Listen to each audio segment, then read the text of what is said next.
What's going on, everybody? Sam Hatch, Culturedog here with some more LaserDisc talk.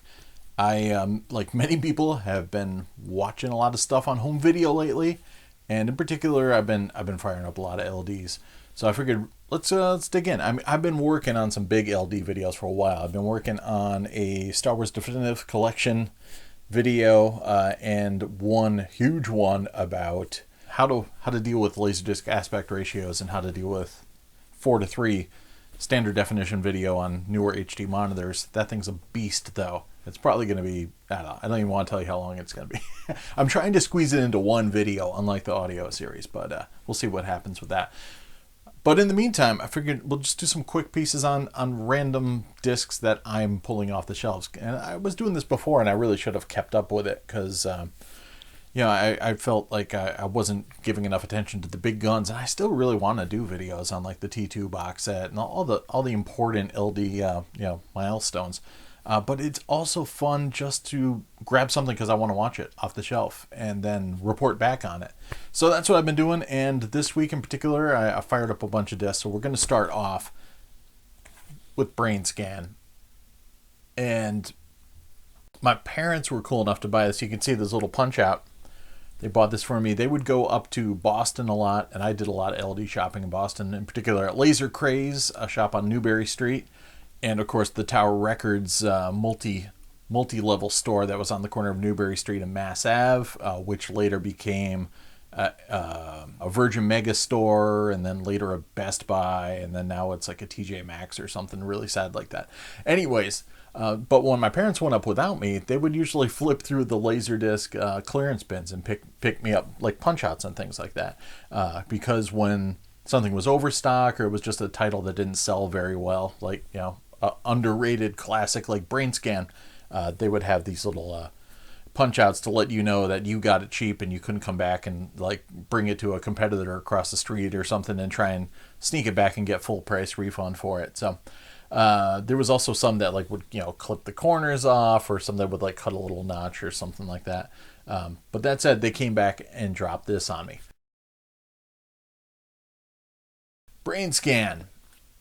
I saw the trailers for it and I kind of wrote it off as I just assumed Brett Leonard did it, and then just kind of wrote it off as like a cheesy VR horror movie. And I probably should have gone to see it theatrically, but I didn't. And then when I finally fired this up, and at first I was disappointed because I was a widescreen proselytizer back then. Like, it was widescreen or nothing, and I knew this was theatrically exhibited at 1.85 to 1. So I didn't care if it was quote unquote open mat or not. I wanted the original theatrical ratio. So a lot of the stuff I would get from those clearance bins would be like kick-ass discs like this and Night of the Creeps and stuff like that. But of course my initial impulse would be like, it's just 4:3. But that said, I was blown away by like the killer artwork on here, all that orange, and it just really pops. I mean, the poster art with you could see the face of Trickster in the television static there, but he's a little bit more prominent in the bright red cover that you could see on the new like Scream Factory Blu-ray release and everything like that. I think it was on the DVD that came out before that too. But I always love this art. I mean, it's got a lot of wasted stuff with hype quotes and stuff like that. But I just love that the orange and blue. It's not quite orange and teal, but it just kicked my ass. And I also loved Columbia would give these write-ups on the back, Columbia TriStar. But more on the disc a little bit later. When I saw the film for the first time, I was just blown away by the mood immediately. George S. Clinton's score just really set the vibe and feel of the movie. And in terms of watching a movie in 1994 and 1995, by the time I got this, your initial knee-jerk reaction is, he's just ripping off the Twin Peaks theme. And obviously Angelo Badalamenti's music for Twin Peaks was hot at the time, and it's not a far throw from the kind of Twin Peaks vibe. But that said, the vibe is untouchable. Just the kind of like weird, like almost like whale cries that you can hear like accenting parts of it.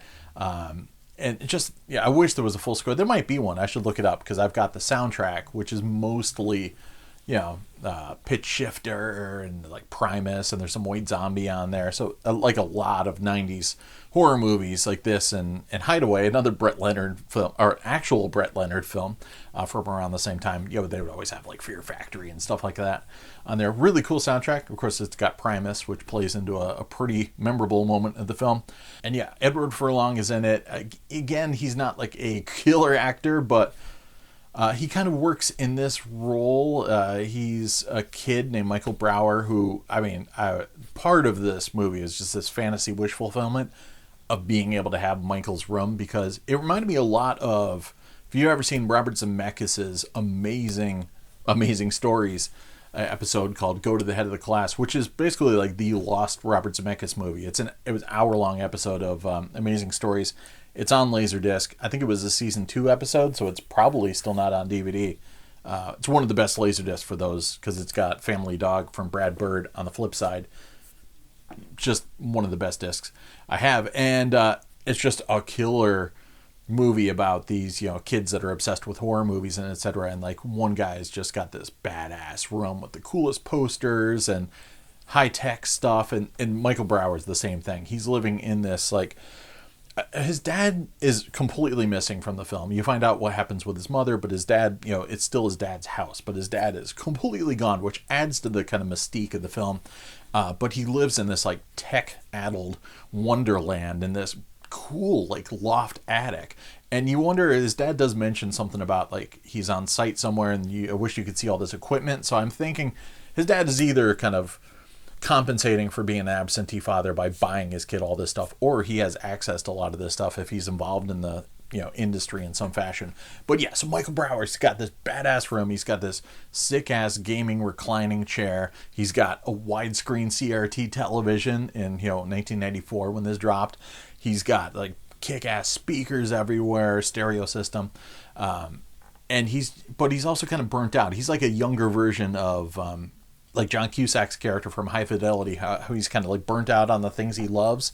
Michael's the same way. You can kind of think that the film is almost siding with the angry school principal who's mad that Michael Brower's showing horror films to kids in school, was part of horror club, and there's this big kind of tirade where the teacher's talking about a very 90s thing, because this was like hot button issues of the day, especially in terms of like politicians trying to decry films like Natural Born Killers, etc., were causing this generation of kids to become murderous. You can almost believe that this film is on the side of those kind of characters, because Michael is showing signs of, if not outright sociopathy, but he's showing signs of becoming desensitized to the violence he consumes and everything like that. I always took from it more that he was just a kid that, and there was a cool bit in the script that got lopped off with him and his like mom bonding over watching old scary monster movies and stuff like that, before the scene that starts the movie. But you always just got a feeling that he just wasn't able to find catharsis anymore. Less that he was desensitized and being turned into a killer by the media.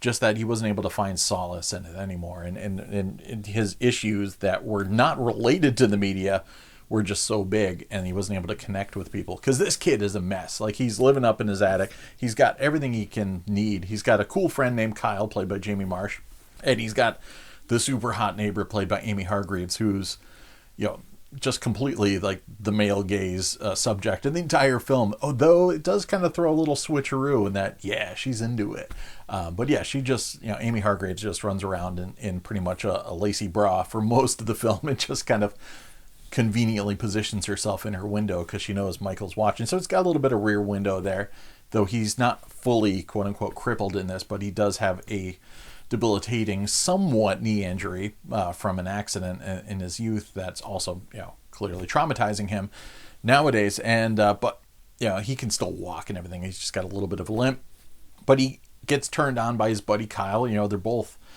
consumers of horror and everything that's like pushing the envelope, and maybe for different reasons. And there's this ad in Fango, and I love it, they always say Fango, for a game called Brainscan, which is this experience. It's pretty much like a VR first person experience, and then you actually get to be the killer. So it's got some thematic juice there. It doesn't quite fully exploit it all, but this whole concept of like, how far is too far, and like how far will this desire for new thrills and kicks and stuff, well, how far will that take you, and will you eventually start siding with the killer? And it's interesting as a film because the villains of the film are mostly a cop that's trying to solve these murders that start appearing in this small town, which is ostensibly taking place in Pennsylvania. I know the script was. They may have switched some things up because I think the house was actually in New Jersey that they filmed in. But either way, it doesn't matter really where it takes place, or definitely when, because this thing is 90s-tastic, man. The 90s fashions, there's Aerosmith Get a Grip posters everywhere and some cool Alice Cooper posters, and his 90s is all get out. And yeah, this was like a total tech wet dream. The script was originally written back in the late 80s, so the whole concept of this game that you're playing was through videotapes. Like you would get, it was very almost Ring-like. You would get this videotape and there would be like a secret hypnotic signal in the television's blanking interval that would possess you and kind of make you play the game Brainscan.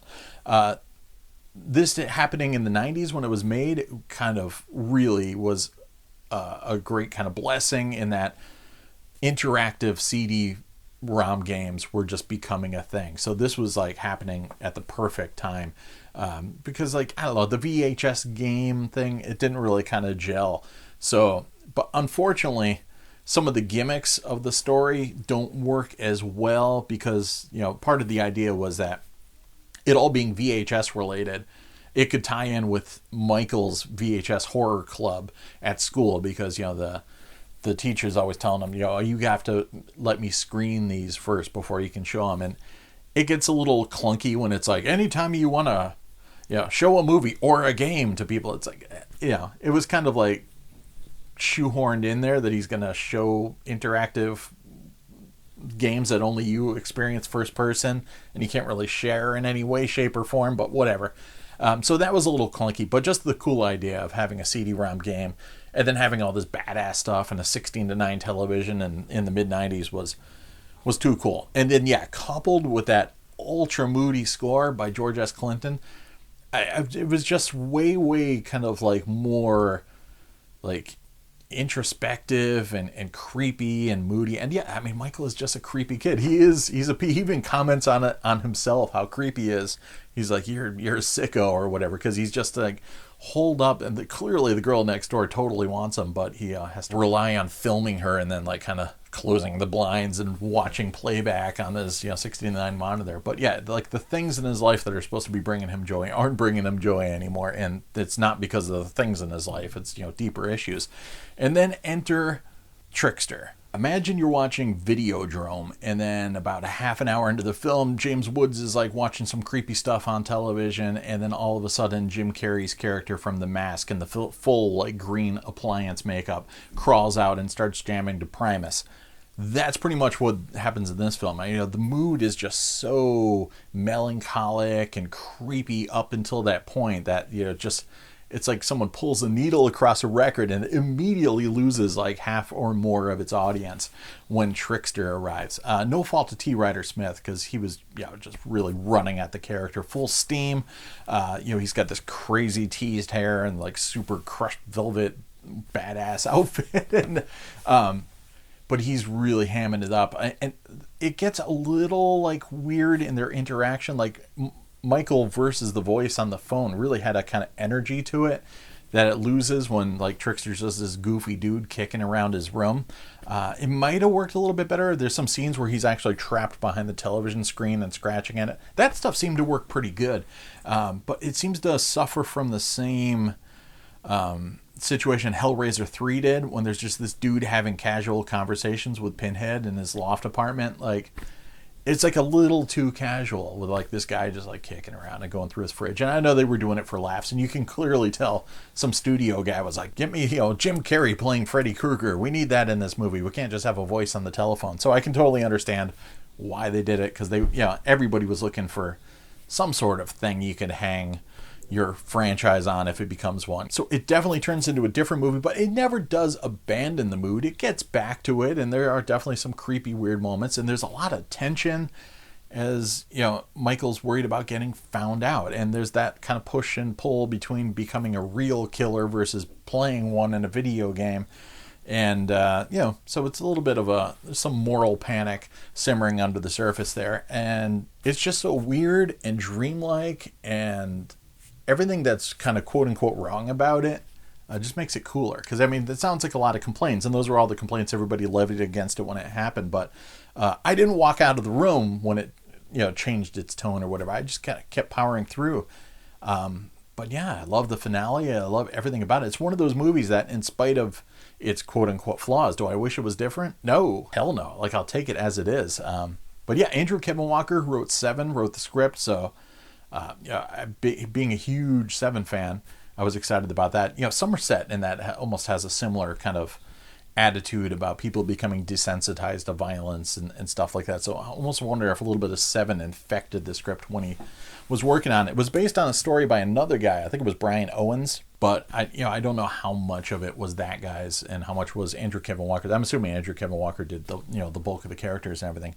But yeah, I just love that kind of weird feeling. It's very dreamlike, and the feeling of being like a kid on your own, like with nobody to help you and that sort of thing. And then, you know, having Frank Langella's character was a little bit more kind of out there and you know, vocal and you know, prone to swearing, things like that in the script. And he's almost like a vampiric kind of character. He's very, you know, stoic and he doesn't show a lot of expression or emotion. And yeah, he's a creepy foe. He's an interesting guy. And I love the fact that it's got a lot of practical effects. There's a little bit of, you know, kind of CG and stuff in there, but a lot of it's really effective. Like, especially this bit on the back, you know, it's got that very similar to Aphex Twins video there that Chris Cunningham did. Was it Come to Daddy? It's just some creepy visuals in there. The prosthetics for Trickster are really cool, and it's just a gonzo bonkers movie. And in spite of any of its faults, I totally love the damn thing. So yeah, there is the killer Blu-ray too, but yeah, you got to have a LaserDisc copy of Brainscan, man. It's the coolest. And then, yeah, I was totally wrong about Brett Leonard having anything to do with it. It was John Flynn directing it, who did Rolling Thunder, one of my other favorite movies. So I was, you know, totally into giving him a shot, and Andrew Kevin Walker for sure.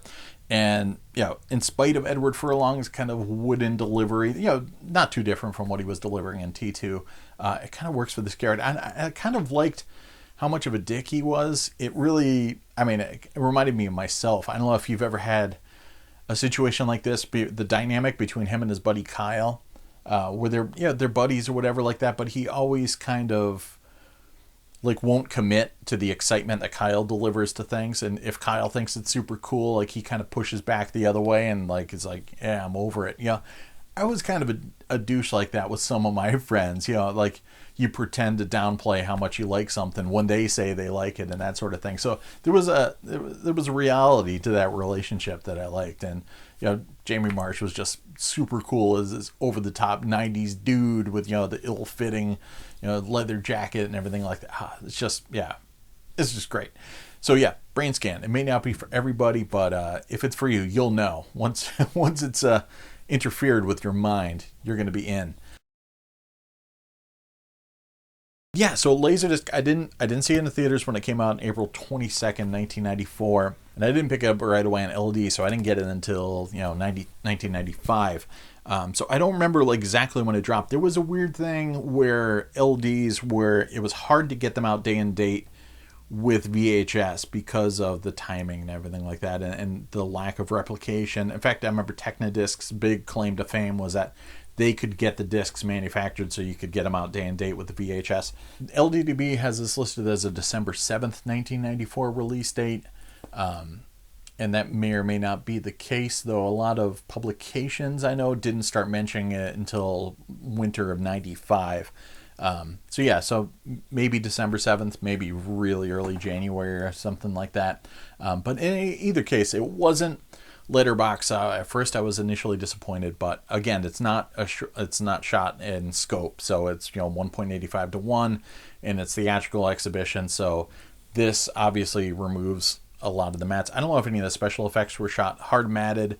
It does have a decent amount of headspace above the actors, so you're probably getting it's a, I hate saying open mat, but obviously it's not probably going to be the entire film exposed frame, but it is showing a little bit more imagery than what was matted and shown at 1.85 to 1 in theaters. So it's not a case of the film being utterly butchered by a 2.35 to 1 film getting panned and scanned or whatever. So if you're going to have something in 4 to 3 on home video, it might as well be a film that was shot to be matted theatrically. So yeah, it looks decent. It's a little muted overall, but there's a lot of punchy colors. There's some great like bits of lamps and like funky tube lighting and things like that in Michael's loft that have punch to it. There's a lot of daytime scenes that are very vibrant, and there's a lot of darkness too. There's one of the early kills is done late at night in a very kind of like Strange Days vibe, but before Strange Days dropped to this first person murder, and really intense stuff. And then some of the special effects, like especially when it gets a little bit more CG-ish, start looking a little washed out. But no, overall it looks pretty damn good. And it's got, of course, it's before Dolby Digital dropped, right before, so it's just got PCM surround sound, so Dolby Surround encoded stereo, which is also on the analog track. There's no commentary track or anything like that, so there's also a matrix encoded stereo track. It's got CX encoding, it's got closed captions, and runs 96 minutes, so it's 2 sides, CLV each side. The disc packaging, though, like I mentioned before, Columbia TriStar was killer with the details. They would have like pretty much like a little short making of the film and interviews with the actors and stuff like that on the back of the jacket, so it gave you something to chew on while you were thinking about watching the film or after you'd watched it. It's got a butt ton of chapter stops. It's got 48 chapter stops. I'm trying to remember where the side break was, but over 20 chapter stops on each side, basically. And it looks good. There wasn't a lot of noise or anything like that. I've screened this publicly, too. I did this at the 2017 Retro World Expo, which was a lot of fun. Let's see, is that 72776? I believe is the catalog number. So it's 72776 if you're looking for it on LaserDisc database, and it can fetch a little bit of coin nowadays just because anything horror. But there was a decent amount of these that are probably still out there sealed or whatever because it wasn't a big seller when it dropped. But the cool thing was that you can get this on LaserDisc for $34.95 when there was no sell-through VHS equivalent. It was just sent to the rental market. Eventually you can get it. You can either get it when it was really sell-through, or when you can get it when the video stores didn't need as many copies and would sell their old stock. But $35, maybe you can get a discount if you pre-ordered it or something like that. Not too shabby, and way better picture quality than the VHS, even though they both shared a 4 to 3 master. And then I don't even know how much my folks paid for this thing, so it was probably like under $20. So score. Really nice release, really nice jacket. Interestingly, there's no Japanese equivalent. It was released in Hong Kong, and I'm sure that disc goes for a pretty penny. And there was a German release that was canceled, and I believe the German one was going to be letterboxed, but we'll never know now. So this is just the name of the game, this US release. And like a lot of Columbia TriStar releases, it was pressed by Sony's DADC USA plant in Indiana, and I've got absolutely no rot, no speckles or anything like that. It's a really clean pressing, and I've been playing it back for ever since 1995. So no like progressive deterioration or anything like that. It still looks fantastic. It's a great release. Pick it up, get the soundtrack for sure. The soundtrack's only got like 2 bits of score, but the jams on it, they're pretty good too, and it's super 90s. And and then of course get the Scream Factory Blu-ray too if you end up becoming a fan, or vice versa. There's some good extras and stuff on there, even though it's not a quote-unquote collector's edition. But there you go. Brainscan on freaking LaserDisc. You know it, baby.